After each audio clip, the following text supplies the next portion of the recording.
Welcome in. It's 300 Yards to Unknown, a golf podcast I screwed that up. It's a podcast that starts at golf and goes wherever. Joining me as he does every week, this time giving me a few minutes on a Tuesday afternoon on his birthday. It's Eric Patterson. Happy birthday, EPAT. Thank you, sir. I'm happy to be here. My day's kind of being overshadowed by Mickelson's 50th, which is understandable, but nice to know that we're celebrating on the same day. Do you have any celebration plans? Are you doing something this evening? Like what's going on? It's a little tough with COVID. Can't really get together with many people. Yesterday, I played golf yesterday. Going to play some more golf tomorrow. So we're surrounding my birthday with golf, which can't complain about that at all. I want to talk about that because without context, leaked this like silky smooth swing on Twitter during like quarantine. And I'm like, this dude's like got the greatest swing. What's your handicap, Eric? It's way higher than you'd imagine. I don't even keep a handicap. I don't play enough. Um, At least it but looks like good. I'll flirt with low 80s on a good day. Oh, I It's between the years for me. It's me and Spieth. I got the yips. speaking, oh my God. Okay, let's just jump into this. Last week, today's your birthday. It felt like Christmas because golf was back after 91 days off. And I'd argue it was worth the wait because we got a leaderboard that was, I mean, I don't even know how to describe this. I was kind of expecting there to be chaos. I guess it kind of ended that way. Berger jumps up there, Kokrak is in there, but like every greatest player of the last 5 years is sitting at the top of this leaderboard on Sunday. It couldn't have gone any better. There were some guys who were rusty, as in like Rom. I Yeah. mean, Fowler showed a little rust, which is surprising. DJ, but when you get that many good players at a course where it's kind of hard to separate, you're going to get a bunch leaderboard with a lot of names, and it was definitely a treat to have that back for the first week, and hopefully we can get that this week as well. But I mean, last week it had everything. It lived up to expectations and more. I think some massive storylines with Bryson, obviously, Spieth, roller coaster, and then Berger coming at the end there and kind of stealing it. No one was really paying attention to him at all. All right, we'll just go on that list. Bryson. Bryson's now what looks to be 500 pounds. I don't know what he actually is. 230, I think he told us 40, yeah. 235. Trying to get to 270. That's got to be a joke. But like, I don't care how he looks. He plays awesome. Man, I so last week I kind of bite my tongue. I'll reel back the take about him not being able to play at these shorter courses, but I didn't think he had like maybe the accuracy with the power, because he was just taking it over every dog leg there was and just giving himself little 90-yard wedges in. It was I got to applaud the effort for him to transform his body and game to turn out that type of tee to green performance was a marvel to watch. And this week will be again interesting to see how he plays on another kind of target type course. But Yeah. once he opens it up where you can actually bomb it, and like you're gaining that much more of an advantage, he could run away with some things. That right there is the scary part. I want to get the quote exactly right, but last week you basically made this analogy like he's got this brand new Ferrari, now he's going to put it in a school zone, something like that. Pretty And much, yeah. and that was correct about Colonial. You're not supposed to be able to do that to Colonial. You're not supposed to be able to cut it over the corners this week as well. Harbour Town, I think even more so. You can't just overpower this course. There's a lot of natural landing areas. If he does what he did last week at Harbour Town, one, my brain will literally explode. But also, yeah, he's going to win everything, because when we get to courses where bombing it actually matters, he's going to win everything. Yeah, this week at Harbour Town, like I know there's a lot of kind of forced. You got to lay up on some holes, but I mean, if you got to lay up, say you got to lay up to 280, but the clear is like 330. Bryson might be pulling out the big stick and going for the whole thing. Like he's going to be taking lines that most guys will be just not even considering because of the carry distance involved. I know that Harbour Town does tend to get like a little narrower as you move further down the fairways. But I don't know if that's even going to change his strategy at all. So I'm again enthralled to watch Bryson rip at it. I mean, last Saturday, I think he wasn't really doing much last week. There was a stretch he didn't all of third round. He had one eagle, no birdies. It was he kind of went into a lull. I think Yes. I don't know. I threw out a tweet. When do we start firing up the Bryson's? Too heavy, has no stamina takes, and it looked good for a while because he wasn't doing much, and then he just kind of went on another little birdie tear. Yeah. After you tweeted that out about that little, he stalled out in the middle of, I think it was it was the end of Friday into Saturday, something like that. He went like 27 or 28 holes without a birdie. He snuck an eagle in there, but you're right. And so I started following that, and I was like, oh, this is he's cooked. This is over. What I'm interested to see about this week is if he takes the lines, because he's built himself to do this. So now I feel like you have to at least try. You have to be all in on this. I can't watch a 240-pound Bryson hit 6-iron down where everybody else is hitting it. You know what I mean? Like, I feel like, and he's the type of guy that's like, well, I've invested in this. I have to at least see if I can just take driver on every hole. I mean, he still hits his 6-iron. So 17, he was in the hunt last week. He airmailed the green on 17, but he said he hit 6-iron off the tee. He thought it was more than, the exact club that he should have hit, and it went 240. So he's going to be hitting like 8-irons off the tee at Heritage if he's got to hit it like 220. It's just going to be, again, he's had good results there. So he knows how to play the course. I just don't know how well he's going to play it with the new power, but he's smart enough to figure it out. I'm going to stop doubting him. Yeah. I think that's probably smart. The other big body transformation that I did not see coming, Gary Woodland's down 25 pounds. I swear to you, Eric, Thursday morning featured groups, I think he played Thursday morning. Whenever he was in featured groups, I was like, who is that? I literally could not figure out who it was.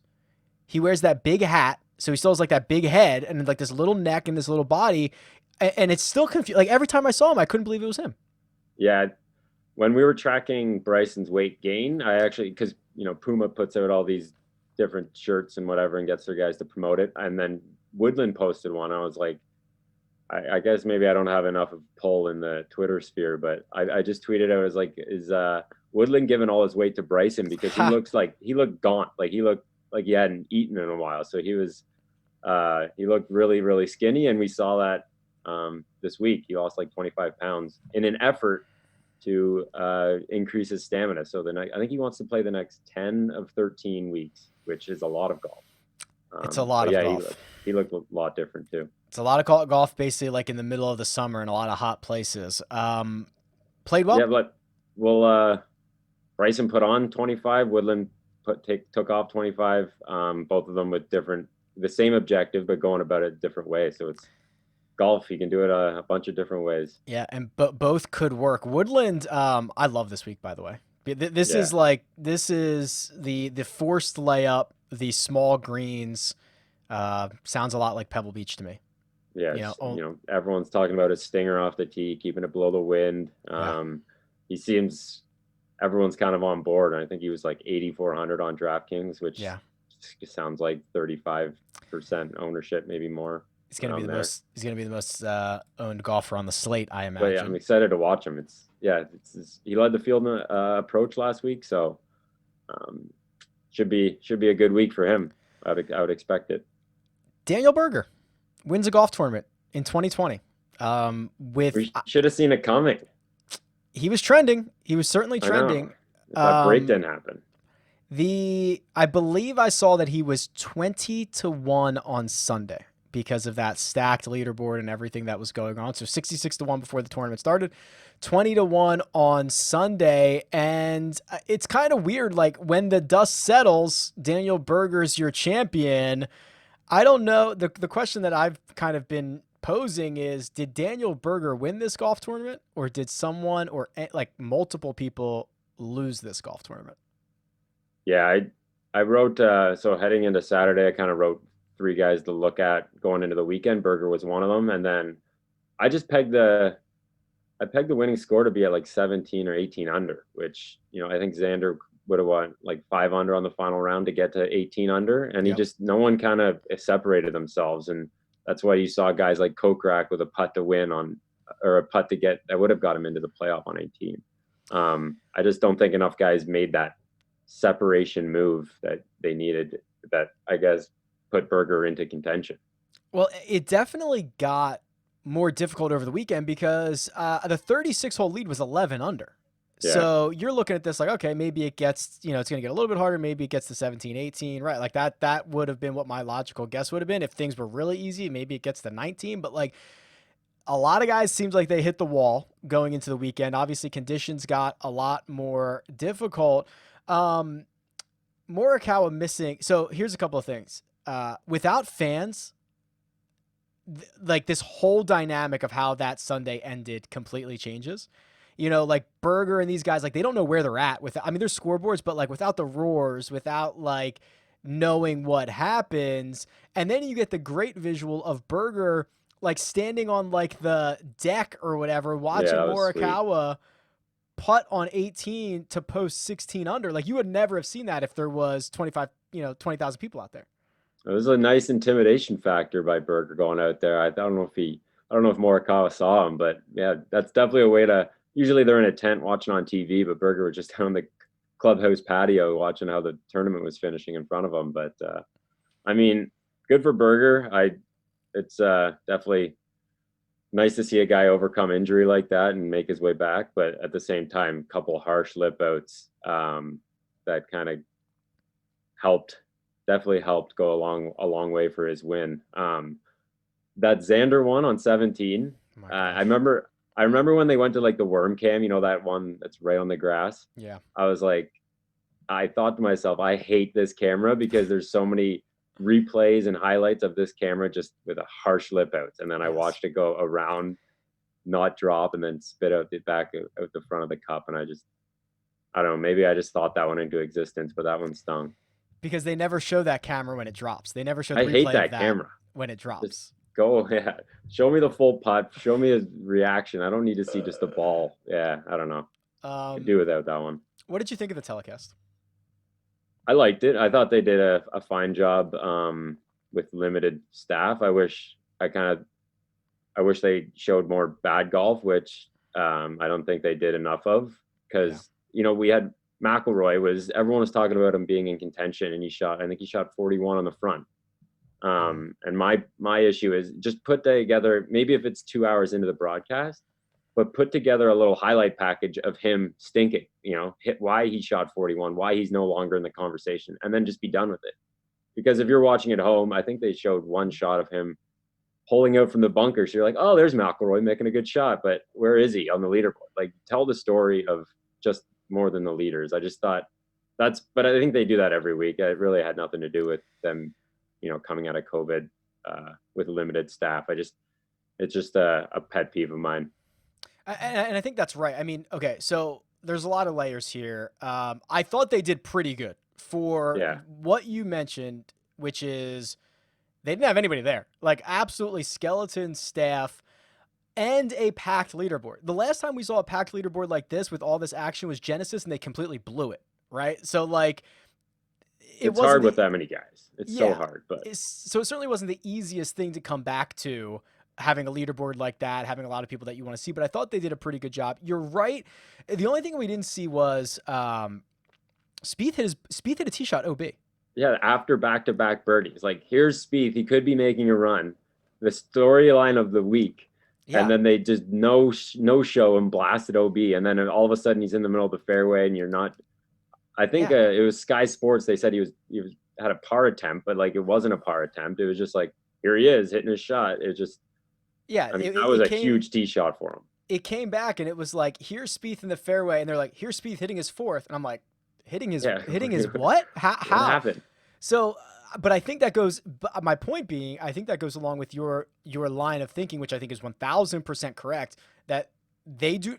I don't know if this comes from the tour or this comes from CBS or whatever. They don't want to show bad golf, which I don't know why. That is more compelling. Remember when Max Homa like shanked one at the at the cameraman in the tower, and then that became, and then like they tried Yeah, to, and the tour then like tried to scrub it from the internet.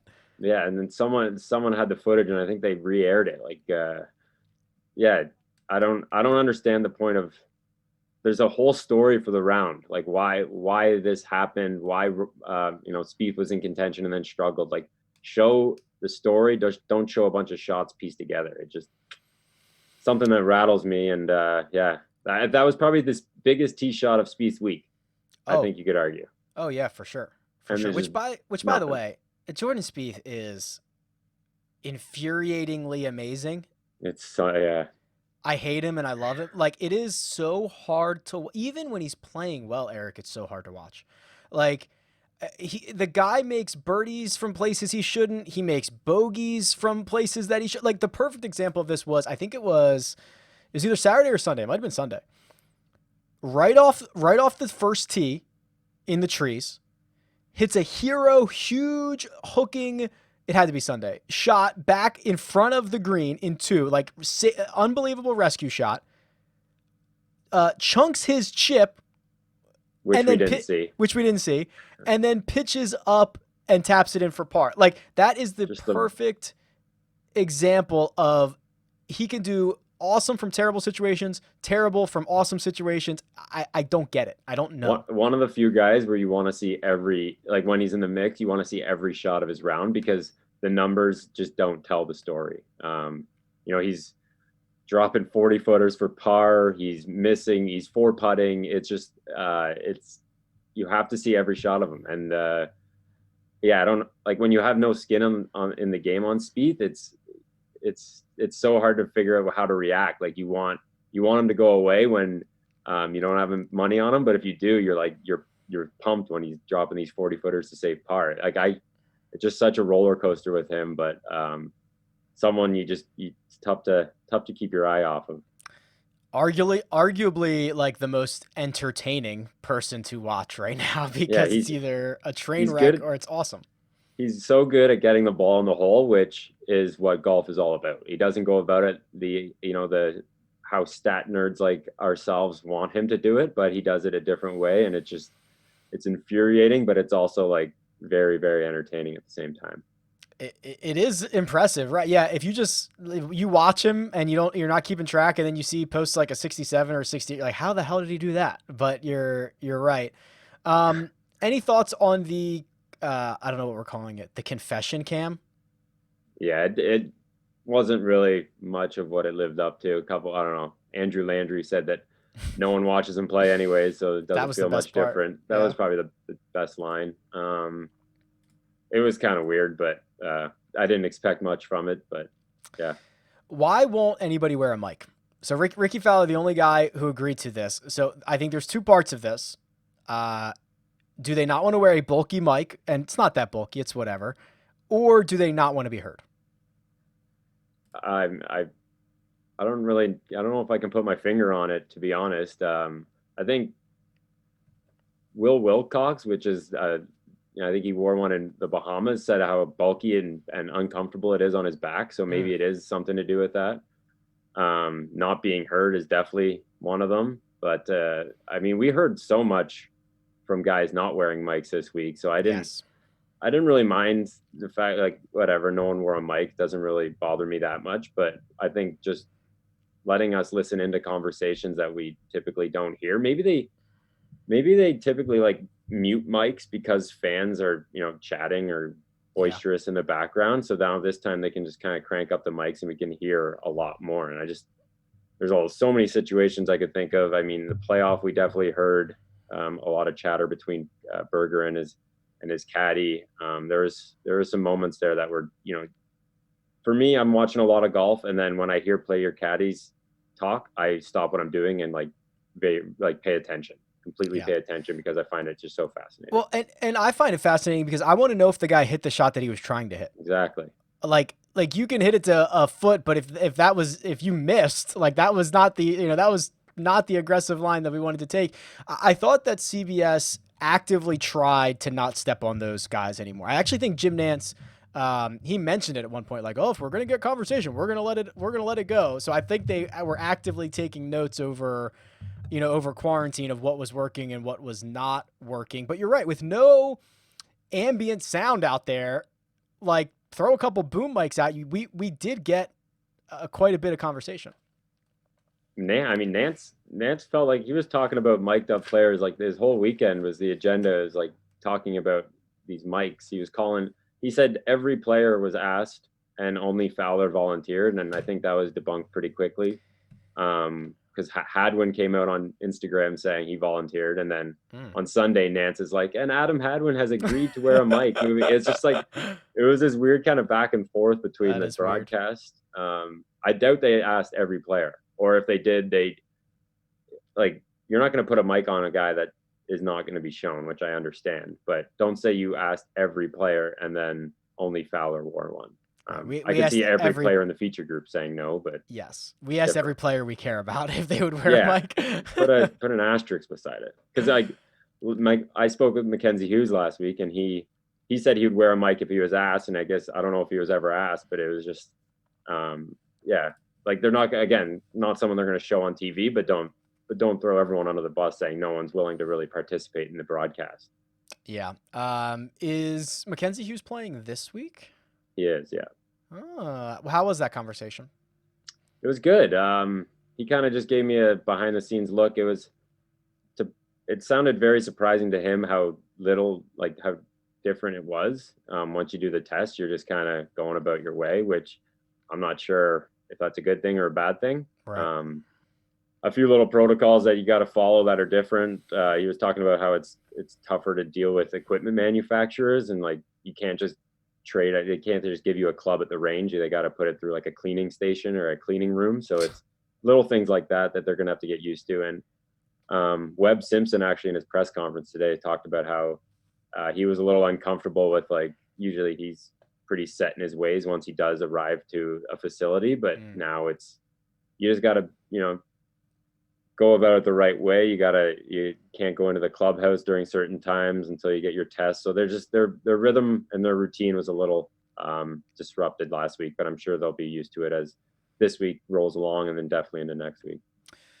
All right, so let's talk about this week. RBC Heritage, basically the same awesome field that we saw. I thought I retweeted this, and I don't even really know the guy who is the source, but I trusted that it was right, that the most combined wins for a field, besides majors, besides Players Championship, and besides, I think, WGCs, the three tournaments with the most combined wins were last week, this week, and next week, which is like, golf is back and the best players in the world are playing. This field is a replica of last week. You take out like Leishman and add Hideki and Hatton, and it's pretty much the same field, which is amazing for us. And it's another exciting kind of venue. Different. You don't see these big guys coming and showing up at RBC Heritage and trying to figure it out. Usually it's a Jim Furyk, Luke Donald show, and now the big boys are rolling into town. So it's going to be compelling from that stance.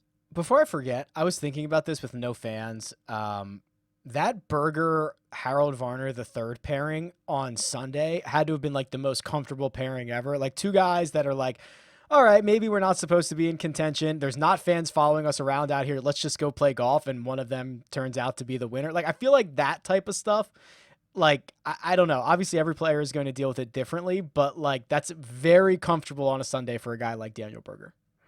Yeah, that definitely seems like a laid back pairing that would just kind of nonchalantly cruise to the top of the leaderboard.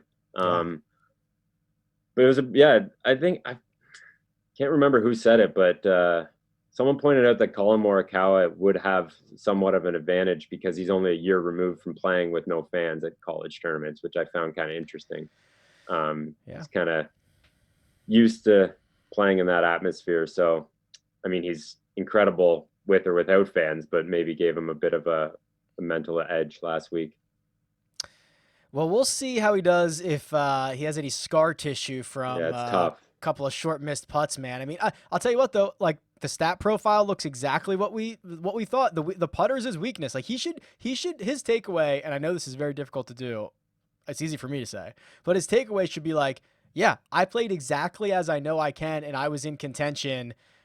I missed a putt. Like I don't know if he's going to be able to kind of disassociate that, but like it would be bad if he was a really great putter and he missed 2 shorties or something like that. You know what I mean? Like I think that result made sense.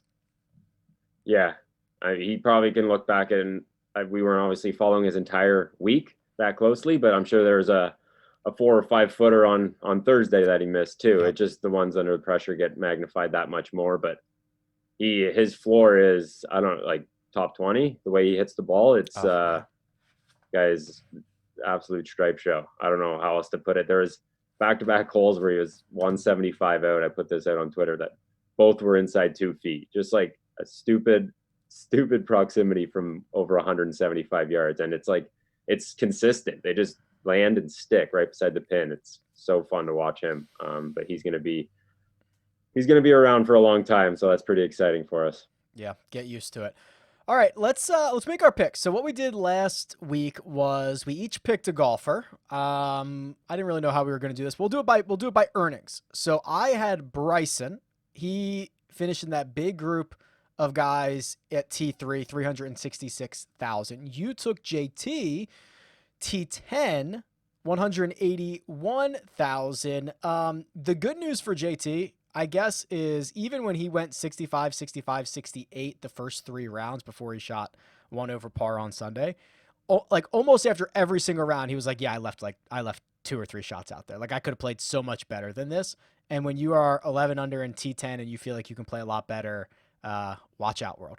Yeah, he was missing so many putts by like fractions of an inch on both sides, like burning edges on Sunday, that we saw this last year when he kind of came back and was just, ball striking it. He was leading the field in strokes gained approach almost every week, and it just 1 week for that putter to drop, and he won I think it was the BMW. So it's going to come for JT probably sooner rather than later, I would say. Yeah, he's I thought he was going to bring it a little more on Sunday, but again, a couple putts here and there, and that's the difference. This week, I'll go first because I got more money with Bryson. Now, I won't say the two. I mean, we could probably figure out the 2 guys I've narrowed this down to. I'm going to go with Webb. And mostly because I think I just think everybody's out on him. I think he was the most popular golfer on DraftKings last week. He misses the cut. He, lost 3 strokes on approach in round number 1. That's not going to happen again. Like, should be a much better fit for him. I will buy low and take Weber. Before you get to me, like, what do you think Webb's ownership's going to be this week? Because I'm kind of interested. He's 9K and so not a DFS show, but I don't know, 12%, something like that. Really? I mean, he was like 24% last week. And here's what I think happens: the 1 week sample size is way worse than a 0 week sample size. Everyone is just going to be like, wow, screw Rahm, screw Webb, screw Harris English, screw Ryan Palmer. Like everyone who was a high-owned guy that let people down, I feel like is going to go under-owned. And I don't know, Webb's not like the sexiest guy in the world. It's not like he gets a ton of ownership anyway. So, and then the influx of casuals, a milli maker last week, a milli maker this week with no other sports going on. Like you're getting guys that aren't paying attention to how good like Morikawa is or Webb is, for example. Yeah, it's a good point. I was thinking about going back to the well on him too. So definitely a guy with some course history that seems to fit RBC Heritage to a T. If you look at recent winners, just kind of accuracy guys. All right, I'm gonna go with Sung Jae. I think sneaky top 10 last week, gained strokes I think across the board. No reason not to like him. It just kind of I hope the wind maybe picks up a bit too, which will bode well for him. Ball striker. I think Sung Jae can definitely contend. He's so good. Like he's getting he's I don't understand why he's 33 when Morikawa is 25. Like I kind of picture them very, very close to being the same right now. I just think you have a lot. I think you have a lot of overreaction. I honestly think you have a lot of overreaction this week. So, that was the quietest T10 from Sung Jae. I don't even know if I saw a single shot of his all week because I don't know if he like lined up with the coverage or whatever, but like the guy just, yeah, that was like his floor. That was like his floor week last week. It's unbelievable. Yeah, he didn't play well. I think all 4 rounds were in the 60s though, which is They were. yeah. So just casually cruises to a top 10 with yeah, under the radar. It's pretty good floor to have. Before we go, I just wanted to ask about DJ and Koepka, because they're kind of being lumped together in the same, I don't know, same group as power players, but they're both 40-1, this week, which is just jarring to see. Super jarring. I personally won't bite on that. I recognize the upside, but for DJ specifically, it's been a long time. Like DJ, 9 of his last 11 tournaments, he's lost strokes putting, which is like not a great sign. The approach hasn't been all that good either.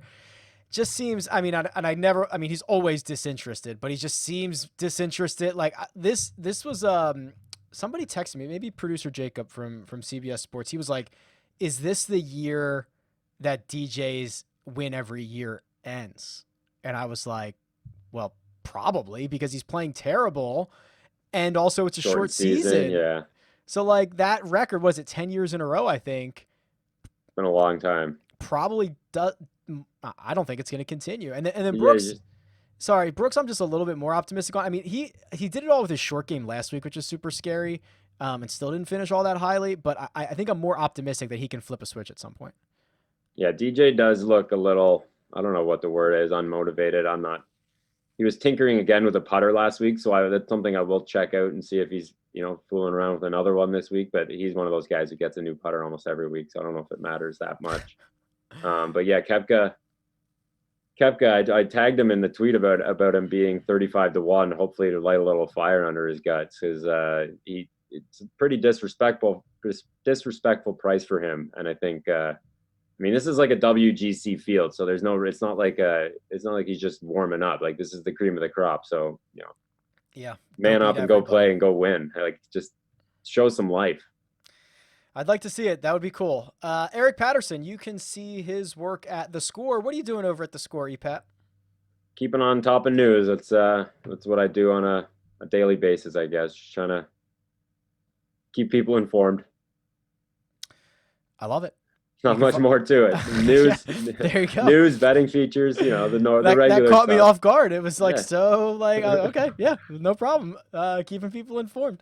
Also keeping people informed and up to date on all the latest on Twitter at EPAC Golf. I'm Rick Gehman. You can find me at RickRunGood. This has been 300 Yards to Unknown, and we'll catch you next time.